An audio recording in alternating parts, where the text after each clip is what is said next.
الله الرحمن الرحيم. السلام عليكم ورحمة الله وبركاته.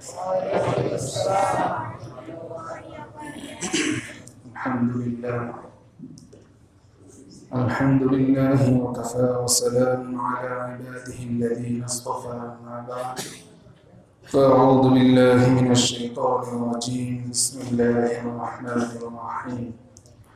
إذ تقول للمؤمنين ألن يكفيكم أن يمدكم ربكم ب3,000 من الملائكة منزلين بلى إن تصبروا وتتقوا ويأتوكم من فورهم هذا يمددكم ربكم ب5,000 من الملائكة مصومين وما جعله الله إلا بشرى لكم ولتطمئن قلوبكم به وما النصر إلا من عند الله العزيز الحكيم ليقطع طرفا من الذين كفروا أو يكبتهم فينقلبوا خائبين ليس لك من الأمر شيء أو يتوب عليهم أو يعذبهم فإنهم ظالمون ولله ما في السماوات وما في الأرض يغفر لمن يشاء ويعذب من يشاء والله غفور رحيم. صدق الله العلي العظيم وصدق رسوله النبي الكريم ونحن على ذلك لمن الشاهدين والشاكرين والحمد لله رب العالمين. اللهم صل على محمد وعلى آل محمد كما صليت على إبراهيم وعلى آل إبراهيم إنك حميد مجيد. اللهم بارك على محمد وعلى آل محمد كما باركت على إبراهيم وعلى آل إبراهيم إنك حميد مجيد. الحمد لله رب كريم দরবারে অসংখ্য শুকর ও সুজুদ যে মহান রব্বুল আলামিন আমাদেরকে এই পবিত্র কুরআনুল কারীমের মজলিসে বসার তৌফিক দান করেছেন। এই জন্য রব্বে কারীমের দরবারে কৃতজ্ঞতা আদায় করি আলহামদুলিল্লাহ। মুহতারাম হাজিরিন, গত সপ্তাহে যে আলোচনা হয়েছিল উহুদের যুদ্ধের যে ঘটনা গাজওয়ায়ে উহুদ, এর পরিপ্রেক্ষিতে মুসলমানদেরকে মুমিনদেরকে আল্লাহ রাব্বুল আলামিন বদরে সাহায্য করেছিলেন। তো আল্লাহ রাব্বুল আলামিন বদরে কিভাবে সাহায্য করেছেন প্রাসঙ্গিক বিষয় হিসাবে যদিও এসেছে, এখানে এর কিছু বিবরণ রব্বে কারীম দান করেছেন এবং সাহায্যের উদ্দেশ্য কি ছিল, হেতু কি ছিল সেটা উল্লেখ করেছেন। إذ تقول للمؤمنين ألن يكفيكم أن يمدكم ربكم ب3,000 من الملائكة منزلين। রব্বে কারীম বলেন যে যখন নাকি আপনি মুমিনদেরকে বলেছিলেন, তাকুলু লিল মুমিনিন, মুমিনদেরকে যখন আপনি বলেন আলাই ইয়াকফিয়াকুম, তোমাদের জন্য এটা কি যথেষ্ট নয়, আই ইউমিদ্দাকুম রাব্বুকুম, যে তোমাদের রব তোমাদেরকে সাহায্য করবেন, ব3,000 মিনাল মালাইকাতি মুনজালিন, 3,000 ফেরেশতা অবতরণের মাধ্যমে। তো মুহতারাম হাজিরিন, আল্লাহ রাব্বুল আলামিন তোমাদেরকে 3,000 ফেরেশতার মাধ্যমে সাহায্য করবেন, তো এটা কি তোমাদের জন্য যথেষ্ট নয়? কারণ বদরের যুদ্ধের সময় মুশরিকদের সৈন্য সংখ্যা প্রায় 1,000 ছিল, 950। মুমিনদের সংখ্যা 313, বিভিন্ন বয়সের ছোট ছোট বাচ্চাও ছিল, প্রাপ্তবয়স্ক, বয়োবৃদ্ধ ছিল, অস্ত্রশস্ত্র ছিল না। এই অবস্থায় তারা তাদের মোকাবেলা কিভাবে করবে? তো আল্লাহ রাব্বুল আলামিন তিনি মুমিনদেরকে সাহায্য করেছেন। সূরা আনফালের মধ্যে এসেছে, তাস্তাগীথুনা রাব্বাকুম ফাস্তাজাবা লাকুম আন্নী মুমিদ্দুকুম বি1000 মিনাল মালাইকাতি মুরদিফিন। যখন নাকি তোমরা তোমাদের রবের নিকট সাহায্য প্রার্থনা করেছিলে, তখন ফাস্তাজাবা লাকুম রাব্বুকুম, তোমাদের রব তোমাদের সাহায্যের আহ্বানে সাড়া দিয়েছিলেন এইভাবে, আন্নী মুমিদ্দুকুম বিআলফিন মিনাল মালাইকাতি মুরদিফিন, যে আমি তোমাদেরকে অনুগামী 1000 ফেরেশতার মাধ্যমে সাহায্য করব। সূরা আলে ইমরানের মধ্যে এখানে 3000 এর কথা বলা হয়েছে। তো মুহতারাম হাজিরিন, আল্লাহ রাব্বুল আলামিনের পক্ষ থেকে প্রথম 1000 ফেরেশতার কথা বলা হয়েছে। পরবর্তীতে ওই আয়াতের মধ্যে মুরদিফিন, যে অনুগামী হিসাবে রব্বে কারীম পরবর্তীতে আরো 2000 ফেরেশতা অবতরণ করেন। এই হলো 3000। তারপরেও আল্লাহ রাব্বুল আলামিন মুমিনদেরকে আরো বলেন, বালা ইন তাসবিরু ওয়া তাত্তাকু ওয়া ইয়াতুকুম মিন ফাওরিহিম হাদা ইউমদিদকুম রাব্বুকুম বিখামসাতি আলাফিন মিনাল মালাইকাতি মুসাওফিমিন। কার্স ইবনে জাবের নামক এক মুশরিক, তো কার্স ইবনে জাবের মহারবী, সে মক্কার মুশরিকদেরকে প্রতিশ্রুতি দিয়েছিল তার সৈন্য বাহিনী নিয়ে তাদেরকে সে সাহায্য করবে, সহযোগিতা করবে। এই সংবাদ যখন মুমিনদের নিকট পৌঁছলো তখন এটা তাদের জন্য অনেক কঠিন হয়ে গেল। তখন আল্লাহ রাব্বুল আলামিন মুমিনদেরকে সান্ত্বনা দিয়েছেন যে বালা, এতটুকুই শেষ নয়, ইন তাসবিরু, যদি তোমরা ধৈর্য ধারণ করো, ওয়া তাত্তাকু, এবং তোমরা অন্যায় থেকে অপরাধ থেকে বেঁচে থাকো, আল্লাহকে ভয় করো, ওয়া ইয়াতুকুম মিন ফাওরিহিম হাদা ইউমদিদকুম রাব্বুকুম বিখামসাতি আলাফিন মিনাল মালাইকাতি মুসাওফিমিন, যে যদি এমন হয় তোমরা ধৈর্য ধারণ করো, আল্লাহকে ভয় করো, গুনাহ ছাড়ো, আর এই মুশরিকরা অতর্কিত আকস্মিক তোমাদের উপর হামলা করে, তাহলে আল্লাহ রাব্বুল আলামিন 5000 বিশেষ ফেরেশতার মাধ্যমে তোমাদেরকে সাহায্য করবে। এর জন্য শর্ত দিয়েছেন রব্বে কারীম, ইন তাসবিরু, 1 নম্বর ধৈর্য ধারণ করতে হবে, অর্থাৎ এই যুদ্ধের ময়দানে তোমরা দৃঢ় থাকবে, অবিচল থাকবে, ওয়া তাত্তাকু, এবং সব ধরনের গুনাহকে পরিহার করবে, ভয় মৃত্যুকে করবে না, ভয় করবে আল্লাহকে। আল্লাহর নির্দেশ তোমাদেরকে এই গাজওয়ায়ে বদরে নিয়ে এসেছে, সুতরাং এখানে তোমরা অবস্থান করবে, নির্দেশনা যা আসবে তাই করবে, ভয় আল্লাহকে করবে। আর এই অবস্থায় যদি তোমাদের ধৈর্যের পর, তোমাদের এই দৃঢ়তার পর যদি আকস্মিক তোমাদেরকে মুশরিকদের পক্ষ থেকে কোনো অতর্কিত হামলার শিকার তোমরা হও, এতে তোমাদের ভয়ের কিছু নেই।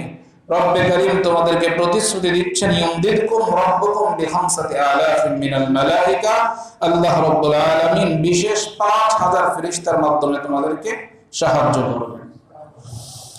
তো মুহতারাম হাজিরিন, পরবর্তী আয়াতে রব্বে কারীম বলেন, ওমা জাআলাহুল্লাহ ইল্লা বুশরা লাকুম, এই ফেরেশতা অবতরণ করা, নাজিল করা গাজওয়ায়ে বদরের মধ্যে এর উদ্দেশ্য বর্ণনা করে। মা জাআলাহুল্লাহু ইল্লা বুশরা লাকুম, যে আল্লাহ রাব্বুল আলামিন এর মাধ্যমে শুধুমাত্র তোমাদেরকে বিজয়ের সুসংবাদ দিচ্ছেন। যখন নাকি কোনো মানুষ ময়দানে অবতীর্ণ হয়, যখন লড়াইয়ে অবতীর্ণ হয়, মানুষ 2 হোক, 4 হোক, 10 হোক, 20 হোক, প্রতিপক্ষ যখন দুর্বল হয়, সংখ্যায় কম হয়, তখন সে মনে করে বিজয় সুনিশ্চিত। আল্লাহ রাব্বুল আলামিন ফেরেশতাদেরকে নাজিল করেছেন উদ্দেশ্য কি? বুশরা লাকুম, এজন্য যে তোমাদেরকে বিজয়ের সুসংবাদ দিতে, ওয়ালিতাতমাইন্না কুলুবুকুম বিহি, এবং তোমাদের অন্তরকে শান্তি দিতে, তোমাদের অন্তরের মধ্যে তৃপ্তি দিতে। ওমান নাসরু ইল্লা মিন ইনদিল্লাহিল আজিজিল হাকিম, কারণ আল্লাহ রাব্বুল আলামিন তিনি তো পরাক্রমশালী, ফেরেশতার প্রয়োজন তো নেই। আল্লাহ তাআলা কাউকে সাহায্য করার জন্য ফেরেশতার প্রয়োজন আছে? কাউকে ধ্বংস করতে ফেরেশতার প্রয়োজন আছে? প্রয়োজন নেই। তারপরেও কেন রব্বে কারীম বলেন, ওমান নাসরু ইল্লা মিন ইনদিল্লাহ, সাহায্য ফেরেশতারা করবে এমন নয়, যুদ্ধ ফেরেশতারা করবে এমন নয়, সাহায্য তো করবেন আল্লাহ তাআলা, সাহায্য আল্লাহর পক্ষ থেকে আসবে। আল আজিজ, যিনি পরাক্রমশালী। তো সুতরাং তিনি সক্ষম ফেরেশতা ছাড়া তোমাদেরকে বিজয় দান করতে। আল হাকিম, তিনি প্রজ্ঞাময়, তিনি জ্ঞানী, মহাজ্ঞানের অধিকারী তিনি। তো সুতরাং জ্ঞানের দাবি আমাদের যে ক্ষুদ্র আকল, আমাদেরকে যে আল্লাহ তাআলা বিবেক দিয়েছেন, বুদ্ধি দিয়েছেন, জ্ঞান দিয়েছেন, আমরা মনে করি কি একজন লোক 10 জনের সাথে যদি লড়াই করে তাহলে তার বিপর্যয় অনিবার্য, এই লড়াইয়ে তাকে হারতেই হবে, এর বিকল্প নেই। তো এটা হলো আমাদের জ্ঞান, আমাদের বিবেক, এটাই বলে। তো আল্লাহ রাব্বুল আলামিন মানুষের এই জ্ঞান, মানুষের এই আকলের সাথে আল্লাহ রাব্বুল আলামিন এই যুদ্ধের জয়টাকে, বিজয়টাকে তিনি সংবেদনশীল করে, সাদৃশ্য বর্ণনা করে রব্বে কারীম ফেরেশতা নাযিল করেছেন, যাতে করে 313 জন বিভিন্ন বয়সের অস্ত্র শস্ত্র নিয়ে তারা উপস্থিত হয়েছে। যখন তারা জানবে যে আমাদের পিছনে 5000 আল্লাহ তাআলার ফেরেশতা রয়েছে, তখন তাদের মধ্যে কোনো ধরনের ভীরুতা থাকবে না, তাদের মধ্যে কোনো ধরনের মনের মধ্যে কোনো দুর্বলতা থাকবে না। তারা দৃঢ় অবিচলভাবে তাদের মুশরিকদের সাথে তারা লড়াই করতে পারবে। তাদেরকে স্থির রাখার জন্য, অবিচল রাখার জন্য এই ময়দানে মুসলমানদের পাকে আল্লাহ তাআলা মজবুত করার জন্য এই ফেরেশতাদেরকে নাযিল করেছেন। লিয়াকতা আতরাফান মিনাল্লাযীনা কাফারু আও ইয়াকবিতাহুম ফায়ানকালিবু খাইবিন। রব্বে কারীম বলেন, যাতে যারা কাফের তাদেরকে ধ্বংস করার জন্য, লিয়াকতা তাদেরকে কেটে ফেলার জন্য, ধ্বংস করার জন্য কাফেরদেরকে, আও ইয়াকবিতাহুম অথবা তাদেরকে অপদস্থ করার জন্য, লাঞ্ছিত করার জন্য, ফায়ানকালিবু খাইবিন যাতে করে তারা লাঞ্ছিত অপদস্থ হয়ে, নিরাশ হয়ে, তারা হতাশ হয়ে, বিপর্যস্ত হয়ে তারা ফিরে যায়। এজন্য লাইসা লাকা মিনাল আমরি শাইউন আও ইয়াতুবা আলাইহিম আও ইউআযযিবাহুম ফাইন্নাহুম যালিমুন। রব্বে কারীম বলেন, লাইসা লাকা মিনাল আমরি শাই, আপনার এই বিষয়ে কোনো কিছু করার নেই, আপনার এই বিষয়ে কোনো কিছু বলার নেই।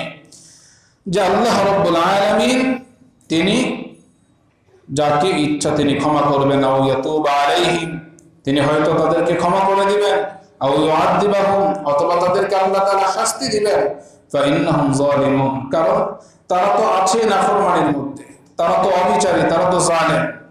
ওয়ালিল্লাহি মা ফিস সামাওয়াতি ওয়া মা ফিল আরদ, আসমান এবং জমিনের মাঝে যা কিছু আছে এই সকল কিছু সত্য মালিকানা আল্লাহ।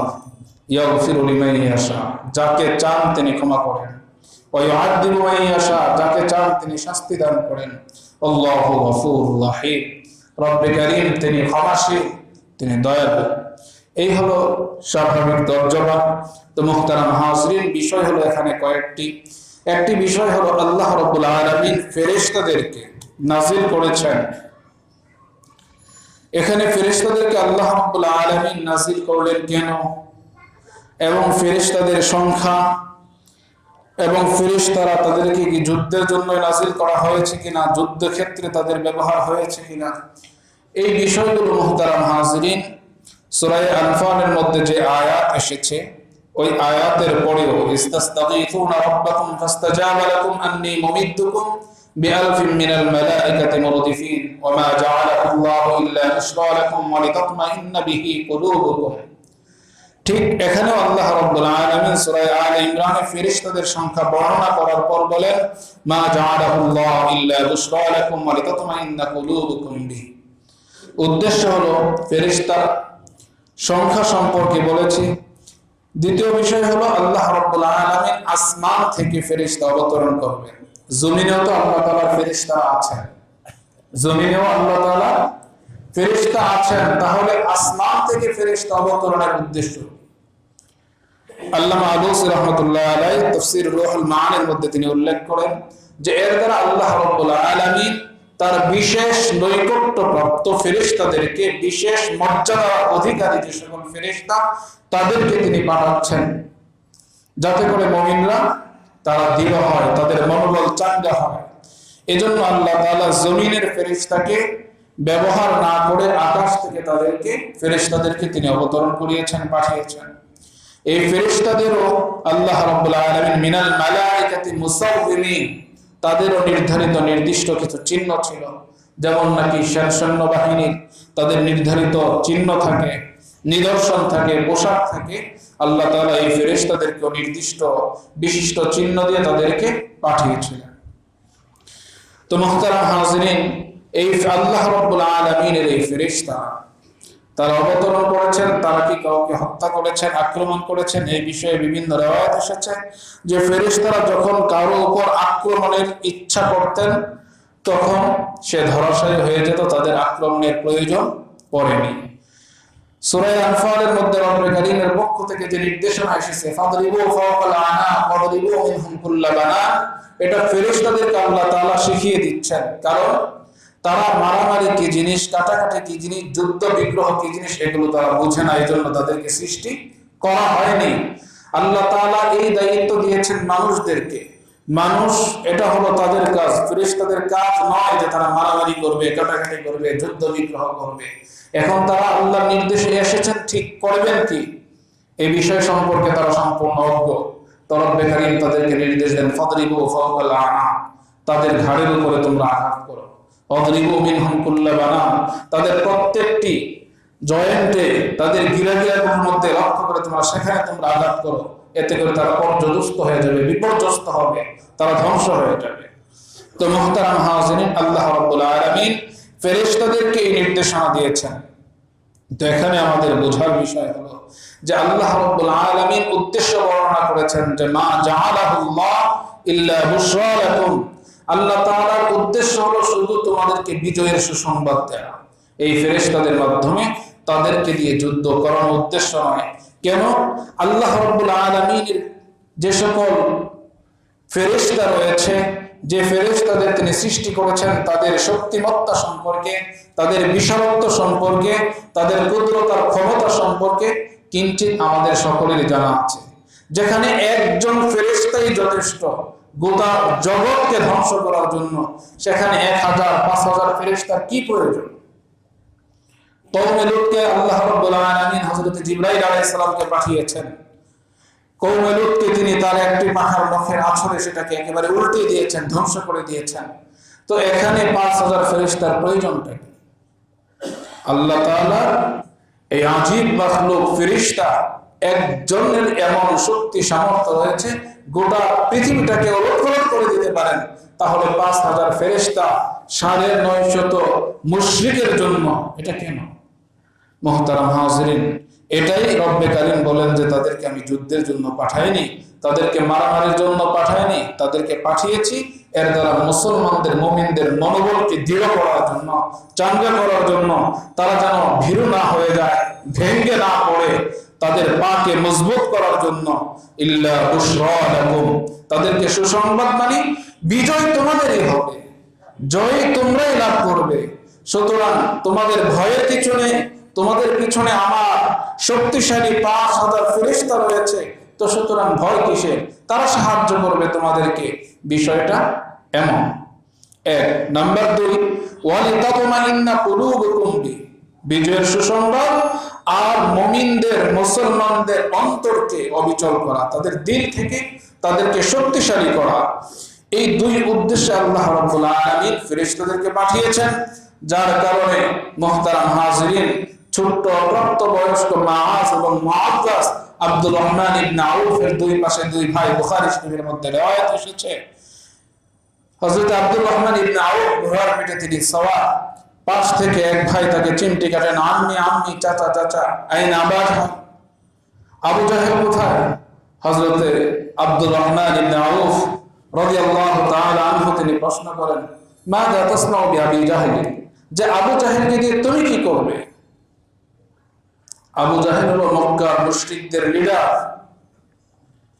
তো সুতরাং ছোট্ট একটা অপ্রাপ্তবয়স্ক 9-10 বছরের বাচ্চা যদি জিজ্ঞাসা করে এই যুদ্ধের ময়দানে যে আবু জাহেল কোথায়, আবু জাহেল কোথায়, তখন তাকে কি বলবে? মাযা তাসনাউ বিআবি জাহল, আবু জাহেলকে দিয়ে তুমি কি করবে, তোমার কি কাজ, তাকে কেন খুঁজছো? তো সে বলে যে মায়ের কাছে শুনেছি যখন মক্কায় ছিলেন নবী মুহাম্মদুর রাসূলুল্লাহ সাল্লাল্লাহু আলাইহি ওয়াসাল্লাম, সবচেয়ে বেশি কষ্ট নির্যাতন সে নাকি আল্লাহর রাসূলকে দিয়েছেন।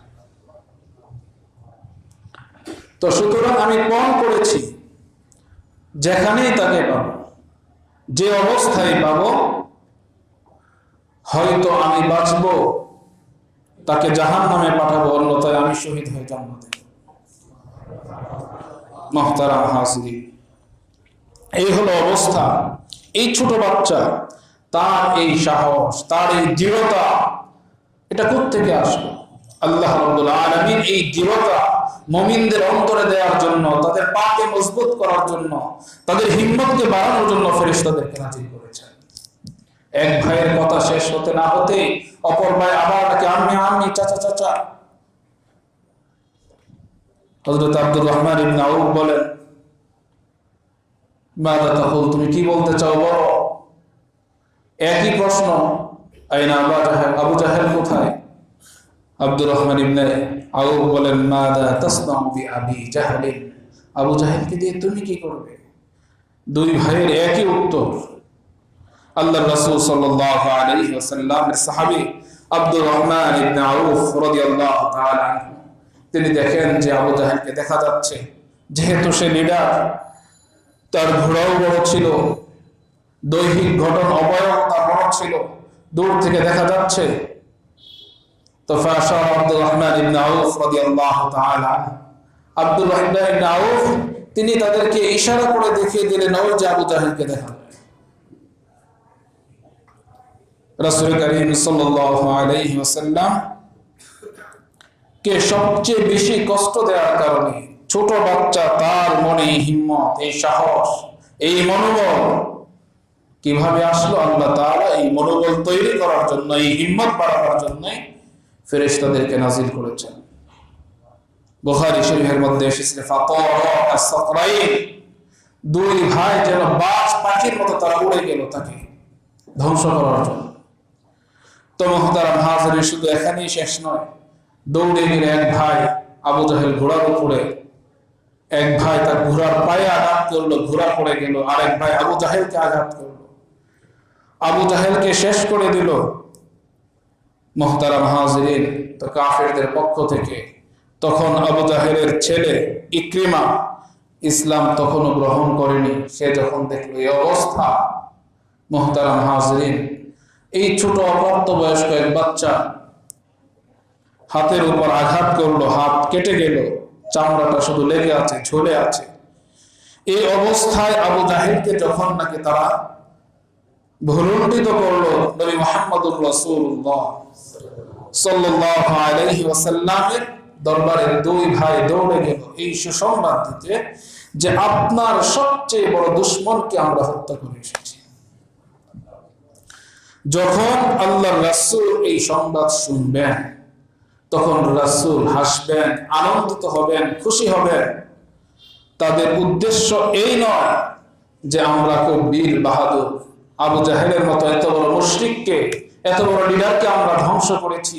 এই বীর বাহাদুরি তাদের বীরত্ব প্রদর্শন উদ্দেশ্য নয়। তাদের মাকসাদ, তাদের উদ্দেশ্য হলো যে এই সংবাদ শোনার পর রাসূল একটু যদি হাসেন, রাসূল একটু খুশি হবেন। তো সুতরাং রাসূল করিম সাল্লাল্লাহু আলাইহি ওয়াসাল্লামের মুখের হাসি আমরা দেখতে পাব, রাসূলের দিল ঠান্ডা হবে, আত্মিক প্রশান্তি লাভ করবেন। ওই অবস্থায় রাসূলের চেহারাটা দেখব, এটাই হলো উদ্দেশ্য, মাকসাদ। মুহতারাম হাজিরিন, তো আল্লাহর রাসূল সাল্লাল্লাহু আলাইহি ওয়াসাল্লামের নিকট দুনো ভাই দৌড়ে গিয়েছেন। আল্লাহর রাসূল কাছে বলে, ইয়া রাসূলুল্লাহ, কতালতু আবু জাহল, আবু জাহেলকে আমি হত্যা করেছি। আরেক ভাই বলেন, ইয়া রাসূলুল্লাহ, আনা কতালতু, আমি হত্যা করেছি। দুই ভাইয়ের মধ্যে সেখানে বিতর্ক, দুজনের দাবি যে আবু জাহেলকে হত্যা আমি করেছি। আল্লাহর রাসূল বললেন, তোমাদের তরবারি দাও। দুই ভাইয়ের তরবারি দেখলেন, পরীক্ষা করে দেখলেন যে একটার মধ্যে ঘোড়ার রক্ত দেখা যায়, একটাই মানুষের রক্ত। রাসূল ফয়সালা দিবেন যে তুমি ঘোড়াকে আঘাত করেছো, ঘোড়াকে ফেলেছো, তুমি আবু জাহেলকে ফেলেছো। তো আল্লাহ রাব্বুল আলামিনের পক্ষ থেকে নবী মুহাম্মদুর রাসূলুল্লাহ সাল্লাল্লাহু আলাইহি ওয়াসাল্লামের দিলে ঢেলে দেওয়া হয় যে নবী, তারা তো এই জন্য আসেনি, তারা এসেছে একটু আপনার মুখের হাসি দেখবে, আপনাকে একটু উৎফুল্ল তারা দেখতে চায়, আপনার শান্তি তারা চায়। এই মুহূর্তে আপনি যদি বলেন যে না, তুমি আবু জাহেলকে হত্যা করেছো, তুমি ঘোড়াকে আঘাত করেছো, তাহলে সে তো কষ্ট পাবে। উভয়ের লক্ষ্য উদ্দেশ্য মাকসাদ এক। এই অবস্থায় একজন ঘোড়াকে আঘাত করার পরেও রব্বে কারীম বলেন যে না, আপনি বলে দিন তোমরা উভয়ই আবু জাহেলকে হত্যা করেছো। মুহতারাম হাজিরিন, আল্লাহ রাব্বুল আলামিন বান্দার বাহ্যিক অবস্থা দেখেন না, বান্দার ভিতরটা দেখেন। ইন্নাল্লাহা লা ইয়ানজুরু ইলা সুওয়ারিকুম ওয়ালাকিন ইয়ানজুরু ইলা কুলুবিকুম। আল্লাহ তাআলা বাহ্যিক আকৃতি দেখেন না, অবস্থা দেখেন না। আল্লাহ তাআলা দেখেন বান্দার অন্তর। তিনি আলিমুম বিদাতিস সুদূর। আমার আপনার ভিতরের অবস্থা সম্পর্কে তিনি অবগত, অভিহিত। আমার আপনার ভিতরের অবস্থার উপরই আমার আপনার বাহ্যিক আমলগুলো নির্ভর করে। তো সুতরাং আমরা কে কি করি, কি উদ্দেশ্যে করি, এটা হয়তো দুনিয়ার মানুষকে ধোঁকা দেয়া যায়, আল্লাহ রাব্বুল আলামিনকে ফাঁকি দেয়া যায় না। ওয়া মাকারু ওয়া মাকারাল্লাহ ওয়াল্লাহু খায়রুল মাকিরিন। তোমরা ষড়যন্ত্র করো, তোমরা মুনাফিকি আচরণ করো, তোমরা মানুষদেরকে প্রতারিত করো, আল্লাহু খায়রুল মাকিরিন। মনে রেখো আল্লাহ রাব্বুল আলামিন তিনি উত্তম কৌশলী। এজন্য মুহতারাম হাজিরিন, তো এই বদরের প্রান্তরে ময়দানে এই ছোট ছোট বাচ্চা এই হিম্মত, এই মনোবল এটা তৈরি করার জন্য এবং এই আত্মবিশ্বাস তাদের ছিল যে আবু জাহেলকে দেখা মাত্রই আমরা নিঃশেষ করে দিব এবং এতে আমরা সক্ষম। এই আত্মবিশ্বাস তৈরি করার জন্যই রব্বে কারীম ফেরেশতাদেরকে নাযিল করেছেন। তাদেরকে যুদ্ধ করার জন্য নাযিল করা হয়নি। ঠিক সূরা আনফালে এটাই বলা হয়েছে, মা জাআলাহুল্লাহ ইল্লা বুশরা লাকুম ওয়া লিতাতমাইন্না বিহি কুলুবুকুম। আর এখানে ওয়া লিতাতমাইন্না কুলুবুকুম বিহি। মুহতারাম হাজিরিন, পার্থক্য শুধু এতটুকু, সূরা আনফালের মধ্যে ওয়া লিতাতমাইন্না বিহি কুলুবুকুম আর সূরা আলে ইমরানের মধ্যে ওয়া লিতাতমাইন্না কুলুবুকুম বিহি। এই বিহি শব্দটা কলবের আগে এবং পরে আনা হয়েছে দুই জায়গায়, এতটুকু পার্থক্য।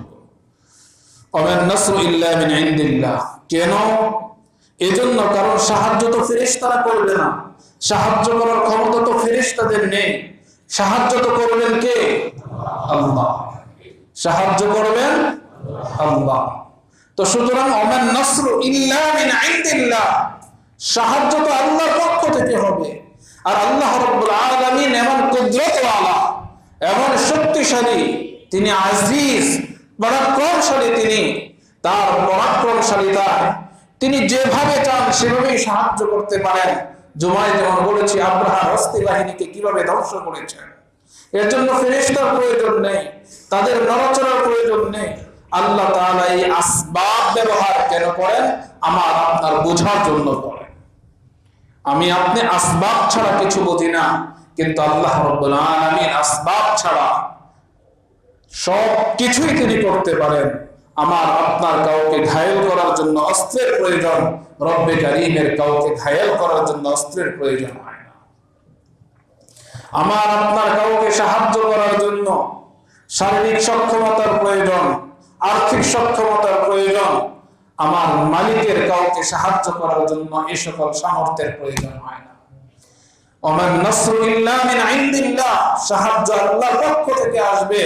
ফেরেশতাদেরকে পাঠানো হয়েছে মুমিনদের হিম্মত, মুমিনদের মনোবলকে বাড়ানোর জন্য, তাদের পাকে দৃঢ় করে দেওয়ার জন্য। এই উদ্দেশ্যে আল্লাহ রাব্বুল আলামিন তিনি ফেরেশতাদেরকে নাযিল করেছেন। অন্যথায় যদি ফেরেশতাদের মাধ্যমে তিনি কাফিরদেরকে পর্যবস্ত করতে চাইতেন, তাহলে 5000 ফেরেশতার প্রয়োজন ছিল না। রব্বে কারীমের এক এক ফেরেশতা এমন শক্তিশালী, এমন কুদরতওয়ালা, একজন ফেরেশতাই যথেষ্ট ছিল গোটা মক্কার মুশরিকদেরকে একবারে নিশ্চিহ্ন করে দেওয়ার জন্য। আল্লাহ তাআলা যদি ফেরেশতাদের মাধ্যমে যুদ্ধ বিগ্রহ করা এই মানুষই যদি তাদেরকে পাঠাইতেন, তাহলে গোটা দুনিয়ার সকল কাফের মুশরিকদেরকে নিমিষে ধ্বংস করে দিতে পারতেন। আল্লাহ রাব্বুল আলামিন এজন্য তাদেরকে পাঠান। এজন্য মুহতারাম হাজিরিন, রাসূল করিম সাল্লাল্লাহু আলাইহি ওয়াসাল্লাম যখন নাকি খাদিজাতুল কুবরা রাদিয়াল্লাহু তাআলা আনহা ইন্তেকাল করেছেন, রাসূলের চাচা আবু তালিবের ইন্তেকাল হয়েছে, আল্লাহর রাসূল যখন নাকি মক্কা থেকে তায়েফে রওনা হয়েছিলেন, সেখানে আহ্বানের পর দাওয়াতের পর নির্যাতনের শিকার হয়েছেন। ফেরেশতা এসেছে, রাসূলকে অফার করা হয়েছে, বলা হয়েছে ইয়া রাসূলুল্লাহ, আপনি যদি হুকুম দেন তাহলে দুই পাহাড় দিয়ে চাপা দিয়ে তাদেরকে নিশ্চিহ্ন করে দেই। আল্লাহর রাসূল বলেন, আল্লাহুম্মা গফির লিকওমি ফাইন্নাহুম লা ইয়ালামুন, আয় আল্লাহ, এই জাতিকে তুমি ক্ষমা করে দাও, তারা আমাকে চিনে না, জানে না, এজন্য আমার সাথে তারা এই ধরনের আচরণ করেছে। তো মুহতারাম হাজিরিন, আল্লাহ রাব্বুল আলামিনের ফেরেশতারা তো এমন শক্তির অধিকারী, এমন ক্ষমতাধর একজনই যথেষ্ট ছিলেন। সেখানে আল্লাহ রাব্বুল আলামিন তিনি 5000 ফেরেশতা অবতীর্ণ করেন, বিশেষ ফেরেশতা। এটা মুমিনদেরকে মানসিকভাবে তাদেরকে শক্তিশালী করার জন্য এবং তাদের এই আক্রমণকে, তাদের এই সামর্থ্যকে, তাদের এই যুদ্ধ কৌশলকে সুসংহত করার জন্য। যেমন নাকি সূরা আনফালের মধ্যে এসেছে, ওমা রামাইতা ইয রামাইতা ওয়ালাকিন্নাল্লাহ রামা ফালাম তাকতুলুহুম ওয়ালাকিন্নাল্লাহ কাতালাহুম ওমা রামাইতা ইয রামাইতা ওয়ালাকিন্নাল্লাহ রামা, যে তোমরা তাদেরকে হত্যা করনি, ওয়ালাকিন্নাল্লাহ কাতালাহুম, আল্লাহ তাআলাই তাদেরকে হত্যা করেছেন। ওমা রামাইতা ইয রামাইতা, যখন তোমরা নিক্ষেপ করেছো, তোমরা মনে করতেছো তোমরা নিক্ষেপ করেছো, তোমরা নিক্ষেপ করনি, ওয়ালাকিন্নাল্লাহ রামা, আল্লাহ তাআলাই নিক্ষেপ করেছেন। মুহতারাম হাজিরিন, এই হলো বিষয়। এজন্য আল্লাহ রাব্বুল আলামিন বলেন, ওয়ামান নাসরু ইল্লা মিন ইনদিল্লাহ, যখন তোমরা আক্রমণ করো, দেখো তোমরা করছো কিন্তু করো তোমরা না, করেন কে? আল্লাহ। তোমরা দেখছো তোমার আঘাতে ধরাশায়ী হয়ে গেল কাফের মুশরিক, নিহত হলো, রব্বে কারীম বলেন তোমরা তাকে হত্যা করনি, ওয়ালাকিন্নাল্লাহ কাতালাহুম, আল্লাহ তাআলাই তাকে হত্যা করেছেন। ওয়ালিউলিয়াল মুমিনিনা মিনহু বালাআন হাসানা, উদ্দেশ্য হলো মুমিনদেরকে পরীক্ষা করা, যাচাই বাছাই করা, পরখ করা। হাসিবাতুম আন তাদখুলুল জান্নাহ, তোমরা কি মনে করছো যে তোমরা জান্নাতে প্রবেশ করবে? ওয়ালাম্মা ইয়াতিকুম ওয়ালাম্মা ইয়ালামিল্লাহু আল্লাযীনা জাহাদু মিনকুম, আল্লাহ তাআলা এটা প্রকাশ করে দিবেন না যে তোমাদের মধ্যে কারা আল্লাহর পথে জিহাদ করেছে। এজন্য মুহতারাম হাজিরিন, আমাদের মধ্যে তো অবস্থা এই, বর্তমানে মিডিয়ার যুগে বিশ্বের শক্তিশালী মিডিয়াগুলো ইহুদিদের নিয়ন্ত্রণে, মুশরিকদের নিয়ন্ত্রণে, তারা যেভাবে যা প্রচার করে আমরাও সেটাকে সেভাবে বিশ্বাস করি। এই ইসলাম ফোবিয়া, জিহাদ ফোবিয়া তৈরি করে এই জিহাদটাকে সন্ত্রাসের রূপ দিয়ে তারা প্রচার করছে। এখন মুমিন মুসলমান যারা পরিচয় দেয়, তারাও জিহাদটাকে ওই আঙ্গিকেই দেখা শুরু করেছে। মুসলমানদের থেকেও জিহাদের আওয়াজ যদি ওঠে, আলোচনা যদি হয়, তাহলে সেখানে যেন কেমন এক সন্ত্রাসের ভাব সৃষ্টি হয় তাদের মধ্যে, যে এই লোকটা হয়তো সন্ত্রাসী, এই লোকটা জঙ্গি, সেই ধরনের কথা কেন বলবে? মারামারি কাটাকাটি ইসলামে নেই, ইসলাম তো শান্তির ধর্ম, এটা তো ইসলামের কাজ। মুহতারাম হাজিরিন, শান্তির জন্য কাটতে হয়, শান্তির জন্য কাটতে হয়। ক্যান্সার হয়ে গেল, শরীরে পচন ধরলো, এখন কি করবো? এই অঙ্গকে আমি, ডাক্তার পরামর্শ দিল এটাকে কেটে ফেলতে হবে, অন্যথায় গোটা শরীরে ছড়িয়ে পড়বে, গোটা শরীর নষ্ট হয়ে যাবে। তখন নিজের অর্থ না থাকলে মানুষের দাঁড়ে দাঁড়িয়ে গিয়ে অর্থ সংগ্রহ করে ওই অর্থ দিয়ে তারপরে অঙ্গকে কেটে বিচ্ছিন্ন করা হয়। কেন? শান্তির জন্য, সুস্থতার জন্য, নিরাপত্তার জন্য। এর মাধ্যমে, এই অঙ্গটা কেটে ফেলার মাধ্যমে আমার এই বডিটা অক্ষত থাকবে, আমার এই বডিটা নিরাপদ হবে, এর মাধ্যমে আমি নিরাপত্তা লাভ করব। অন্যথায় এই ক্যান্সার, এই দুরারোগ্য, এই পচন রোগ আমার গোটা শরীরকে খেয়ে ফেলবে। ঠিক সমাজের মধ্যে, আল্লাহর এই জমিনের মধ্যে ওই সকল মুশরিকরা, তারা এই ক্যান্সারের মতো, তারা যেখানেই থাকবে, যে অবস্থায় থাকবে, এই সমাজে শুধু ফাসাদ আর ফাসাদ সৃষ্টি করবে। এজন্য মুহতারাম হাজিরিন, আমাকে আপনাকে বুঝতে হবে, ইসলামের যে সকল নবী মুহাম্মদুর রাসূলুল্লাহ সাল্লাল্লাহু আলাইহি ওয়াসাল্লামের জীবদ্দশায় আল্লাহর রাসূল তিনি রহমতের নবী, মা আরসালনাকা ইল্লা রাহমাতাল লিল আলামিন, যাকে গোটা জগৎবাসীর জন্য রহমত স্বরূপ প্রেরণ করা হয়েছে, সেই রহমতের নবী তার জীবদ্দশায় তিনি 27টি গাজওয়া পরিচালনা করেন। গাজওয়া বলা হয় যেই যুদ্ধের মধ্যে, যেই জিহাদের মধ্যে আল্লাহর রাসূল তিনি সশরীরে উপস্থিত ছিলেন এবং তিনি সেনা নায়ক ছিলেন, সেগুলোকে গাজওয়া বলা হয়। আমরা সকলেই জানি রাসূলের নবুয়তের পর হায়াত পেয়েছেন কত বছর? 23 বছর। আর এই জিহাদের হুকুম এসেছে কখন? মুহতারাম হাজিরিন, এই জিহাদের হুকুম এসেছে মাদানী জীবনে। রাসূলের মাক্কি জীবনে মক্কায় 13 বছর ছিলেন, এই 13 বছরে জিহাদের কোনো হুকুম আসেনি। কাফেররা নির্যাতন করেছে, জুলুম করেছে, অবিচার করেছে। রবের পক্ষ থেকে নির্দেশনা দেওয়া হয়েছে খুদিল আফওয়া ওয়া'মুর বিল উরফ ওয়া আরিদ আনিল জাহিলিন, আরিদ আনিল মুশরিকিন, যে তাদেরকে ক্ষমা করে দেন, তারা বোঝে না, তারা অজ্ঞ, তারা মূর্খ, তাদেরকে ক্ষমা করেন, ক্ষমা তো মহৎ। 13 বছর রাসূল নির্যাতন হয়েছেন, 13 বছর সাহাবায়ে কেরাম নির্যাতিত হয়েছেন, দেশান্তর হয়েছেন, তারপরেও তারা ক্ষান্ত হয়নি। তারপর রব্বে কারীম বলেন উযিনা লিল্লাযীনা ইউকাতালুনা বিআন্নাহুম যুলিমু ওয়া ইন্নাল্লাহা আলা নাসরিহিম লাকাদির। মুহতারাম হাজিরিন, ইসলামের জিহাদের বিধানটা এভাবে আসেনি। আপনার উপর কেউ আক্রমণ করলো, আপনার ঘরে কেউ হানা দিল, আপনি বলবেন যে না আমি শান্তিপ্রিয় মানুষ, হাত গুটিয়ে নিলাম। এটা কি কোনো বিবেকবান মানুষের কাজ? এটা তো একটা ভীরু কাপুরুষের কাজ। তার উপর আক্রমণ করবে, বুজদিলের মতো সে হাত গুটিয়ে বসে থাকবে, এটা কেমন কথা? আজকে এই স্বাধীন ভূখণ্ডের উপর যদি বহির্শক্তির আক্রমণ হয়, একজন দেশপ্রেমিক, প্রকৃত দেশপ্রেমিক যে তার দায়িত্ব কি হবে? সেই আক্রমণ প্রতিহত করা, তাদের বিরুদ্ধে লড়াই করা, জান প্রাণ উৎসর্গ করা, এটাই তো একজন খাঁটি দেশপ্রেমিকের পরিচয়। আর যদি বলে যে না আমি হাত পাড়া গুটিয়ে বসে থাকি, আমাদের দেশ শান্তিপ্রিয় দেশ, এই জাতি শান্তিপ্রিয় জাতি, এটা কি শান্তিপ্রিয়তার অর্থ? রব্বে কারীম বলেন উযিনা লিল্লাযীনা ইউকাতালুনা বিআন্নাহুম যুলিমু, অনুমতি দেওয়া হলো যারা জুলুমের শিকার হয় তারা তাদেরকে প্রতিহত করবে। যারা জুলুমের শিকার হয়, যাদের উপর জুলুম করা হয়, এই জুলুমের প্রতিকার আজ থেকে করতে পারবে, এর অনুমতি দেওয়া হলো। বাধ্য করা হয়নি, অনুমতি দেওয়া হলো। আপনাকে কেউ আক্রমণ করলো, আপনি পাল্টা আক্রমণ করতে পারেন, কিন্তু আপনাকে আক্রমণ করতেই হবে, এই নির্দেশনা দেওয়া হয়নি। যদি আপনি পাল্টা আক্রমণ করেন, প্রতিশোধ নিতে চান, তাহলে ইন্নাল্লাহা আলা নাসরিহি লাকাদির, আল্লাহ তাআলা তাদেরকে সাহায্যের প্রতিশ্রুতি দিচ্ছেন এবং আল্লাহ তাআলা সাহায্য করতে সক্ষম। মুহতারাম হাজিরিন, এই হলো আল্লাহ রাব্বুল আলামিন প্রথমে অনুমতি দিয়েছেন। এই অনুমতি দেওয়ার পর এখন মুমিনদের ইচ্ছা, তারা চাইলে প্রতিহত করতে পারে, চাইলে ক্ষমাও করতে পারে।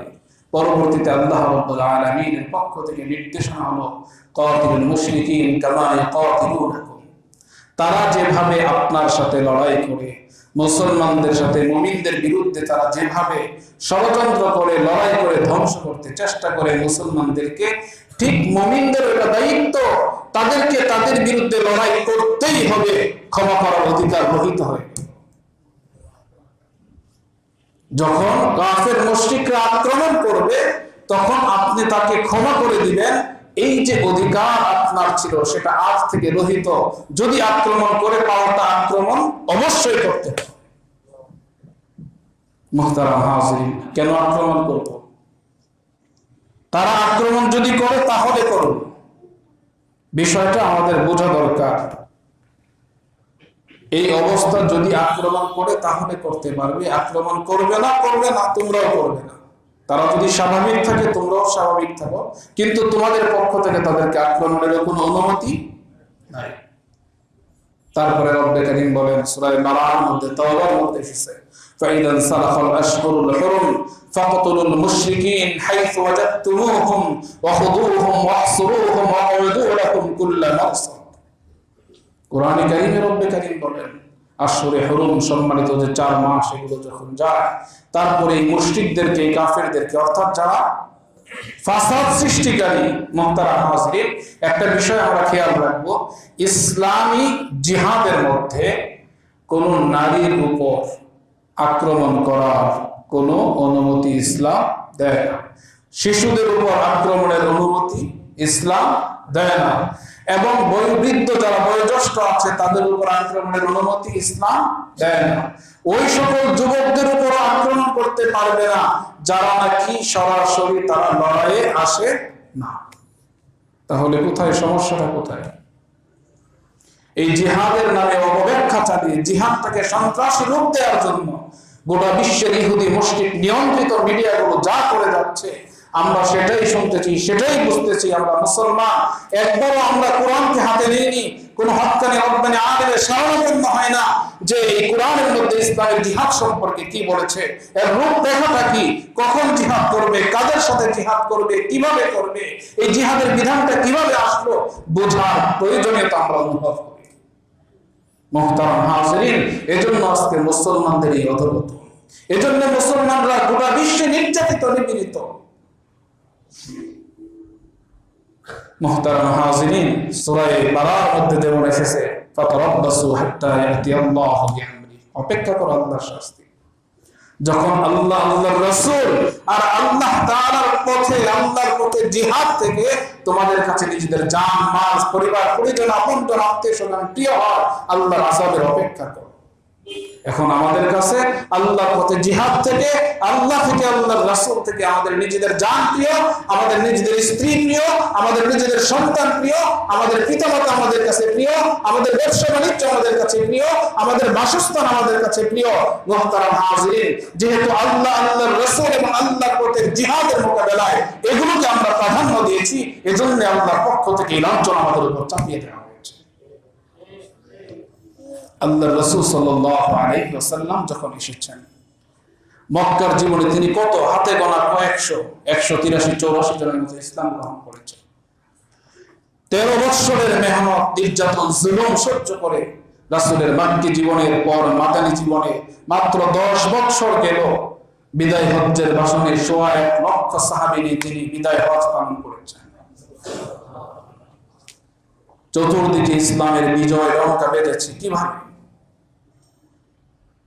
মুহতারাম হাজিরিন, ইসলামের মধ্যে জিহাদের বিধানটা হলো মুসলমানদের রক্ষা কবচ। আমার জান, আমার মাল, আমার ইজ্জত, আমার আবরুর হেফাজতের জন্য বাড়িতে আমি সিকিউরিটি গার্ড রাখি। কেন? নিরাপত্তার জন্য। তো এই মুসলমান জাতি তারা কেন করবে? আমাদের যেমন নাকি বর্ডার গার্ড আছে, কেন? আমাদের এই দেশের নিরাপত্তা সংরক্ষণের জন্য, এই স্বাধীন ভূখণ্ডের হেফাজতের জন্য। তো তাদেরকে অস্ত্র দিয়ে সীমান্তে দাঁড় করে দেয়, এটা কি সন্ত্রাসী যে তাদের কাছে অস্ত্র? কেন? তাদেরকে কি কেউ সন্ত্রাস বলবে? সন্ত্রাস কাকে বলে? মুহতারাম হাজিরিন, অসৎ উদ্দেশ্যে, অন্যায় উদ্দেশ্যে সংঘবদ্ধ দল অবৈধ অস্ত্রের ব্যবহার যদি হয়, তাহলে সেটাকে সন্ত্রাস। তো ইসলামের মধ্যে জিহাদের যে বিধান রাখা হয়েছে, এটা রহমত।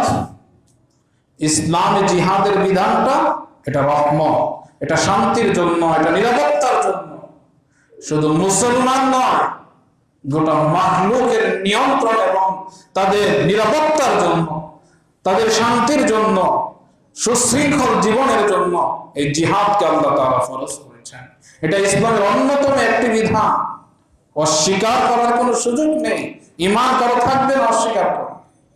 তো কাফের মুশরিকদের তাদের প্রচারণায় আমরা যদি নিজেরা ইসলামের এই অলঙ্ঘনীয় অকাট্য বিধানকে যদি ভুলে যাই, পাশ কাটিয়ে চলি, মুহতারাম হাজিরিন, নাজাতের কোনো সম্ভাবনা। কোরআনে কারীমের মধ্যে অসংখ্য আয়াত নাযিল হয়েছে জিহাদ সংক্রান্ত। এই আয়াতগুলোকে আমরা কি করব? এটা তো জানি যে কোরআনের একটি আয়াতকে, একটি শব্দকে অস্বীকার করলে ঈমান থাকবে না। তো যেখানে কয়েকশো আয়াত নাযিল হয়েছে, তো সেই আয়াতগুলোকে আমরা কিভাবে উপেক্ষা করি? এজন্য মুহতারাম হাজিরিন, আমাদেরকে বুঝতে হবে। আর এই জিহাদের অপব্যাখ্যার সুযোগে কিছু কুচক্রী, কিছু ষড়যন্ত্রকারী তারা জিহাদের ভুল ভাল ব্যাখ্যা দিয়ে সমাজের তরুণদেরকে জিহাদে উদ্বুদ্ধ করে, জিহাদের নাম ব্যবহার করে বিভিন্ন ধরনের যে কর্মকাণ্ড পরিচালনা করে, এর সাথে ইসলামের জিহাদের আদৌ কোনো সম্পর্ক নেই। যেমন হরিয়াটি জেলে যে ঘটনা ঘটে গিয়েছিল মুহতারাম হাজিরিন, কেন হয়েছে? সকলেই তো অভিজাত সম্ভ্রান্ত পরিবারের সন্তান ছিল, উচ্চ শিক্ষায় শিক্ষিত ছিল, দেশের প্রতিষ্ঠিত স্বনামধন্য ভার্সিটির বিশ্ববিদ্যালয়ের ছাত্র ছিল। তারপরে তারা কেন হলো এরকম বিপদগামী? এজন্যই হয়েছে তারা জানে যে ইসলামে জিহাদ নামে একটি বিধান আছে এবং এই বিধান এটা অকাট্য অলঙ্ঘনীয়, এবং এই বিধানের দ্বারা যদি আমি মরেও যাই জিহাদ করতে গিয়ে সরাসরি আমি জান্নাতে চলে যাব। এজন্যই তারা করেছে। এখন যদি ইসলামের রূপরেখায় জিহাদের বিধান কি এটা যদি স্পষ্ট থাকতো, সকলের সামনে পরিষ্কার থাকতো, তাহলে তাদেরকে মিসগাইড করার কোনো সুযোগ ছিল না। যারা তাদেরকে ব্যবহার করেছে তারা পারত না, তাদেরকে যে হামলার জন্য নিয়েছে তারা সেখানে যেত না। তারা বলতো যে না, আমাদের ইসলামের যে জিহাদ, এই জিহাদের কর্মকাণ্ড এটা নয়। ইসলাম নির্বিচারে এইভাবে শান্তিপ্রিয় মানুষকে হত্যা করতে বলে না। ইসলামের জিহাদ এটাকে অনুমোদন করে না। একজন অমুসলিম হওয়ার কারণে তাকে হত্যা করবে, ইসলাম এটা অনুমোদন করে। কেন হয়েছে মুহতারাম হাজিরিন? আজকে জিহাদ সম্পর্কে প্রত্যেকটা মুসলমানের সুস্পষ্ট ধারণা যদি থাকতো, যে জিহাদকে ইসলাম জিহাদ বলে, যেটাকে কোরআন সমর্থন করে, এই ধারণা যদি থাকতো, তাহলে আজকে আমাদের এই সকল তরুণরা, যুবকরা তারা জিহাদের নামে এই ভিন্ন পথে তারা চলে যেত। এটা আমরা করে দিয়েছি। দৈনিক কয় ওয়াক্ত নামাজ ফরজ? 5 ওয়াক্ত নামাজ ফরজ। এখন কেউ যদি বলে 6 ওয়াক্ত, কি করবেন আপনারা? মাইনা নিবেন? কেন মানবেন না? কারণ আপনি 5 ওয়াক্ত নামাজ ফরজ আপনি যখন থেকে বুঝেন তখন থেকে পড়ে আসছেন, দেখে আসছেন। সারা দেশে সর্বস্থানে গোটা বিশ্বে নামাজ 5 ওয়াক্তই হচ্ছে। আপনাকে যেভাবেই হোক কোনোভাবেই কেউ বোঝাইতে পারবে না যে নামাজ 6 ওয়াক্ত, নামাজ 10 ওয়াক্ত। এটা বোঝানোর সাধ্য সামর্থ্য নেই, কারণ আপনার অন্তর এটা বদ্ধমূল হয়ে গিয়েছে নামাজ 5 ওয়াক্ত। মুহতারাম হাজিরিন, ঠিক জিহাদের বিষয়টা যদি আমাদের সামনে এভাবে পরিষ্কার হতো, তাহলে জিহাদের অপব্যাখ্যা করার সুযোগ থাকতো না। আজকে এই বিষয়টা অস্পষ্ট থাকার কারণে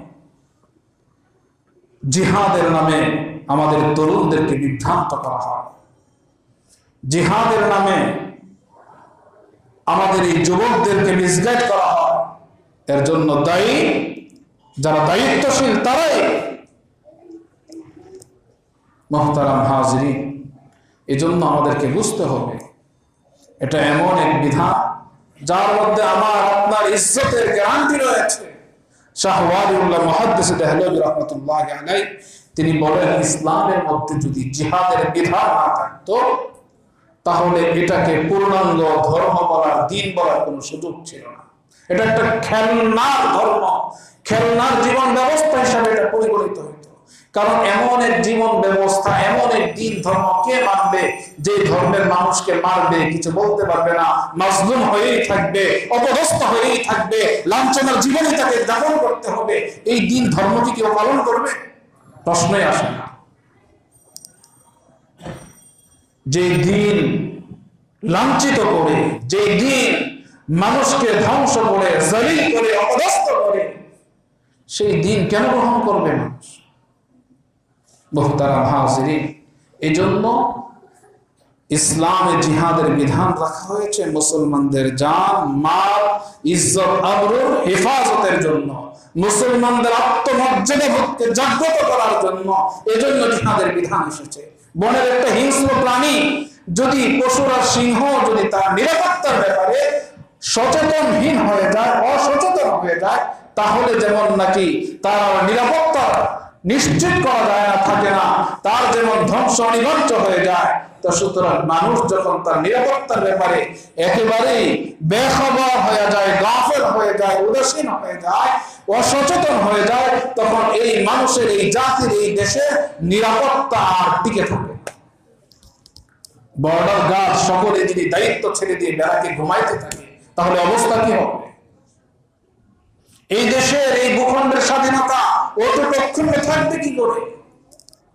মুহতারাম হাজিরিন, এজন্য আমাদেরকে বুঝতে হবে যে ইহুদি মুশরিকদের নিয়ন্ত্রিত মিডিয়ার মাধ্যমে তাদের প্রচার প্রসারণের কারণে, তাদের বক্তব্য বিবৃতির কারণে সেগুলো শুনে আমরা ইসলামকে বিবেচনা না করি, আমি মুমিন, আমি মুসলমান, আমি কোরআনে বিশ্বাস করি, রাসূলের হাদিস আমি বিশ্বাস করি, সুতরাং ইসলামের কোন বিধান নিয়ে কোন কাফের, কোন মুশরিক, কোন নাস্তিক, কোন বেঈমান, কোন মুরতাদ কোন প্রশ্ন যদি উত্থাপন করে, তাহলে আমি কোরআনের শরণাপন্ন হই, রাসূলের সুন্নাহর শরণাপন্ন হই, সাহাবায়ে কেরাম রিদওয়ানুল্লাহি আলাইহিম আজমাইন, তাবেঈন, তাবেঈনদের জীবনের দিকে তাকাই, সেখান থেকে এর উত্তর আমি বের করে নিয়ে আসি, তাহলে আমি বিভ্রান্ত হব না, তাহলে আমি পথভ্রষ্ট হব না, তাহলে আমি গুমরা হব না। তখন তাদের কথার উত্তর দেওয়ার মতো এই কোরআন যথেষ্ট, দেওয়ার জন্য রাসূলের হাদিস যথেষ্ট, সাহাবায়ে কেরাম, তাবেঈন, তাবেঈনদের জীবনী যথেষ্ট। এজন্য মুহতারাম হাজিরিন, আমরা তাদের কথাই পড়ে এইভাবে আমরা না বলি যে বিষয়টা আসলে তো যুক্তির, এটা কেমন? মুসলমান, ইসলাম, শান্তির ধর্ম, তসবিহ নিয়ে থাকবে, হাতে যদি লাঠি নেয়, হাতে যদি তরবারি উঠায়, তাহলে এটা কেমন? না মুহতারাম হাজিরিন, শান্তি বিঘ্নিত না হয়, শৃঙ্খলা লঙ্ঘন না হয়, এজন্য কি করতে হয়? লাঠি নিতে হয়, ইজ্জতের হেফাজতের জন্য নিতে হয়, জানমালের হেফাজতের জন্য নিতে হয়। মুহতারাম হাজিরিন, সর্ব অবস্থায় লাঠি নেওয়া এটা জুলুম নয়, এটা সন্ত্রাসী নয়, কখনো কখনো এটা নেওয়া ফরজ হয়ে যায়, আত্মসম্মান, আত্মমর্যাদাবোধের বিষয় হয়। আপনার সামনে আপনার পিতাকে কেউ অপদস্থ করলো, লাঞ্ছিত করলো, আপনি মনে করলেন যে না, ঝগড়া করা ভালো না, আমি কি ঝগড়া করতে পারি? আমি তো এত অভদ্র নই যে আমি ঝগড়া করব। আপনার পিতাকে অপদস্থ করলো, আপনার মাকে, আপনার বোনকে, আপনার স্ত্রীকে লাঞ্ছিত করলো, আর আপনি বলেন যে না, আমি অভদ্র নই। মুহতারাম হাজিরিন, বিষয়টা কেমন? আপনার তখন করণীয় কি? হাত গুটিয়ে চুপ করে মাথা নিচু করে থাকা, এটা কি তখন ভদ্রতা? আমরা বুঝি না এটা কোন ধরনের ভদ্রতা। ওইটা নিশ্চিত সে ভীরু, সে বুঝদির, সে কাপুরুষ। আত্মসম্মান বলতে যদি তার কিছু থাকে, আত্মমর্যাদা বলতে যদি তার কিছু থাকে, সে তার জীবনের পরোয়া করবে না, তার মা বোনের ইজ্জত হেফাজতের জন্য তার জীবন বাজি রাখবে। বিষয়টা তো এমনই। মুহতারাম হাজিরিন, তাহলে আমরা কিভাবে বলি, কিভাবে বলি? এজন্য বিষয়গুলো আমাদের পরিষ্কার করা দরকার, পরিষ্কার করা দরকার। ইসলামের জিহাদ কি সাধারণ কোনো বিষয় নয়। জিহাদ এটা এমন এক পবিত্র আমাল, পবিত্র ইবাদত। রাসূল করিম সাল্লাল্লাহু আলাইহি ওয়াসাল্লাম বলেন, মান লাম ইয়াগজু ওয়া লাম ইউহাদ্দিস বিহি নাফসুহু মাতা আলা শুবাতিন মিন নিফাক। মুসলিম শরীফের মধ্যে হাদিস এসেছে, লাম ইয়াগজু ওয়া লাম ইউহাদ্দিস বিহি নাফসুহু, যে জীবনে জিহাদ করেনি, জিহাদের তামান্নাও করেনি, জিহাদের আকাঙ্ক্ষাও যার দিলে কোনোদিন জাগেনি, মাতা আলা শুবাতিন মিন নিফাক, সে নিফাক অবস্থায় মৃত্যুবরণ করল, মুনাফিকের মৃত্যু তার হইল। আমরা এখন চিন্তা করি আমরা কোন প্রকারের মুসলমান, কোন প্রকারের ইমানদার। মুসলিম শরীফের হাদিস, রাসূল বলেন যে জিহাদ করেনি অথবা জিহাদের আকাঙ্ক্ষা তার দিলে জাগেনি কোনোদিন, আর এই অবস্থায় তার মৃত্যু হয়ে গেল, সেজন্য মুনাফিক অবস্থায় মৃত্যুবরণ করল। মুহতারাম হাজিরিন, এখন আমাদের অবস্থা কি? এই বিষয়গুলো আমাদের বোঝা দরকার। আমাদের দায়িত্ব বলা, আমরা বলবো জিহাদের বিস্তারিত রূপরেখা সম্পর্কে আমাদের সকলের পরিপূর্ণ জ্ঞান থাকা অপরিহার্য বিষয়। হোলি আর্টিজেনের ঘটনার পর এই থানাতে আমাদের আইম্মায়ে মাসাজিদ যারা ছিলেন তাদেরকে ডেকেছিলেন, মসজিদ কমিটির সভাপতি, সেক্রেটারি, ওনাদেরকেও ডেকেছিলেন। এই অবস্থায় এই তরুণরা তারা এভাবে যে মিসগাইড হচ্ছে, বিভ্রান্ত হচ্ছে, এর থেকে উত্তরণের উপায় কি এই বিষয়ে আলোচনা ছিল। সেখানেও আমি বলেছি যে এই বিষয়ে আলোচনা করার কোনো অর্থ নেই। প্রতিটা পাড়া মহল্লায়, মসজিদে, অলিতে গলিতে সভা সেমিনার করেন আর ইসলামের জিহাদটাকে পরিষ্কার করে দেন। যখন সুস্পষ্টভাবে জিহাদ সম্পর্কে ধারণা থাকবে তখন জিহাদের নামে কাউকে বিভ্রান্ত করতে পারবে। এই বিষয়টা আমি সেখানেও বলে এসেছিলাম। মুহতারাম হাজিরিন, এছাড়া আমার কাছে অন্য কোনো উপায় নেই এই যুবকদেরকে এর থেকে হেফাজত করা। একজন যুবকের সামনে, একজন মানুষের সামনে যখন সুস্পষ্ট হবে সূর্য উঠল, প্রখর সূর্য, প্রখর তাপ, দুপুর বেলা, এই অবস্থায় আপনাকে দাঁড় করিয়ে দেওয়া হলো, চোখ বন্ধ থাকলেও সূর্যের তাপে আপনি বুঝবেন যে সূর্য উঠেছে। এখন এই সূর্যের দিকে তাকানোর পর, সূর্যের আলো গ্রহণ করার পর, উপলব্ধি করার পর, এখন সবাই যদি বলে যে না এখন সূর্য না, এখন রাত, আমাবস্যার রাত, অন্ধকার রাত, এটা কি আপনি মেনে নিবেন? এটা বোঝানোর উপায় এটাই, সূর্যের পরিচয় তাকে আগে দিতে হবে। সূর্যের পরিচয় তখন সে জানবে যে সূর্য যখন উঠবে তখন গোটা জগৎ আলোকিত হয়ে যাবে। যখনই সে আলোকিত দেখবে, সূর্যের আকার জানবে, তখন সে বলবে সূর্য উঠেছে, কারণ সে সূর্যের পরিচয় পেয়েছে। আর যদি কেউ তাকে সূর্যের পরিচয় সম্পর্কে তার জানা নেই, তার কার্যকারিতা সম্পর্কে জানা নেই, এখন আমাবস্যার রাত, ঘোর ঘুটঘুটে অন্ধকার, এই অবস্থায় দেখা গেল হাত বাড়ালে হাত দেখা যায় না। একজন বলতেছে যে এত অন্ধকার আজকে, ঘটনা কি? কয় সূর্য উঠেছে এখন, এই জন্য অন্ধকার। তো সে মনে করবে তাই সূর্য উঠছে এই জন্য অন্ধকার। সূর্য উঠলেও, কারণ সূর্যের পরিচয় তো তার জানা নেই, সূর্যের কার্যকারিতা সম্পর্কে তার ধারণা নেই। এখন তাকে যা বলবে সেটাই তো সে জানবে, সেটাই বুঝবে, সেটাই সে শিখবে, সেটাই বিশ্বাস করবে। এটাই মানুষের স্বভাব, এটাই মানুষের ফিতরত, এটাই মানুষের প্রকৃতি। যে বিষয়ে আমার ধারণা নেই, যে বিষয়ে আমার কোনো জ্ঞান নেই, এই বিষয়ে আমাকে যখন কেউ জ্ঞান দিতে চায়, বোঝায়, তখন আমি সহজে বুঝি যে হ্যাঁ এটা এই তো। এজন্য মুহতারাম হাজিরিন, এই বিষয়ে ধারণা রাখা, সুস্পষ্ট ধারণা রাখা, এটা আমাদের ঈমানের অংশ। এজন্য এই বিষয়ে আমাদেরকে সুস্পষ্ট ধারণা রাখতে হবে ইসলামের জিহাদের রূপরেখা সম্পর্কে, এবং কমপক্ষে এক কথা এতটুকু মানতে হবে, ইসলামের জিহাদ এটা ফরজে কিফায়া, সকলের জন্য, সব সময়ের জন্য। আর ইসলামের জিহাদ কোন কোন সময় ফরজে আইন হয়। তো সুতরাং জিহাদ যে ফরজে কিফায়া একটা আমল, এটা সুনিশ্চিত। এই ঈমান, এই আকীদা সকলকে রাখতে হবে, এর কোনো ব্যতিক্রম, এর কোনো বিকল্প কোনো পথ নেই। লিয়াকুতা তারাফান মিনাল্লাযীনা কাফারু আও ইয়াকবিদাহুম ফায়ানকালিবু খাইবিন। রব্বে কারীমের ফেরেশতাদের উদ্দেশ্য হলো যে কাফেরদেরকে ধ্বংস করা, অথবা তাদেরকে কি করা, অপদস্থ করা, পর্যদুস্ত করা, এবং তাদেরকে হতাশ নিরাশ করা, যাতে করে তারা হতাশ নিরাশ হয়ে তারা ফিরে যায়। তো বদরের মধ্যে উভয় ঘটনাই ঘটেছে। এই মক্কা মুশরিকদের নেতৃস্থানীয় 70 জনকে আল্লাহ রাব্বুল আলামিন বদরের প্রান্তরে তাদেরকে ধ্বংস করেছেন, তারা নিহত হয়েছে, এবং তাদের পরবর্তী এমন 70 জন লিডারকে অপদস্থ হয়ে তারা বন্দী হয়েছিল, তাদেরকে গ্রেফতার করে মদিনায় নিয়ে যাওয়া হয়েছিল। আল্লাহ তাআলা তাদেরকে ধ্বংস করেছেন। লিয়াকুতা তারাফান মিনাল্লাযীনা কাফারু, একটি দলকে আল্লাহ তাআলা ধ্বংস করেছেন, আরেকটিকে ইয়াকবিতাহুম, তাদেরকে অপদস্থ করেছেন, গ্রেফতার করেছেন, বন্দী করেছেন। ফায়ানকালিবু খাইবিন, আর কিছু তারা হতাশ হয়ে নিরাশ হয়ে তারা পলায়ন করে মক্কার দিকে ভেগেছিল। এই তিন অবস্থায় বদরের প্রান্তরে হয়েছে। লাইসা লাকা মিনাল আমরি শাই আও ইয়াতুবা আলাইহিম আও ইউআযিবাহুম ফাইন্নাহুম যালিমুন। এর পূর্ব পর্যন্ত বদরের সাথে সম্পৃক্ত। এখানে আবার আল্লাহর রাসূল আল্লাহ তাআলা উহুদের যে ঘটনা চলতেছিল সেই বিষয়টার দিকে আবার দৃষ্টি দিয়েছেন। লাইসা লাকা মিনাল আমরি শাই, আল্লাহর রাসূল যখন নাকি উহুদের প্রান্তরে যখন তিনি আহত হয়েছিলেন, যখন তার দন্দাল মুবারক শহীদ হয়েছিল, লোহার শিরশ্ছেদ কবরস্থান যখন ভেঙ্গে মাথায় ঢুকে পড়েছিল, রক্তাক্ত হয়ে গিয়েছিলেন আল্লাহর রাসূল এবং পড়ে গিয়েছিলেন গর্তের মধ্যে।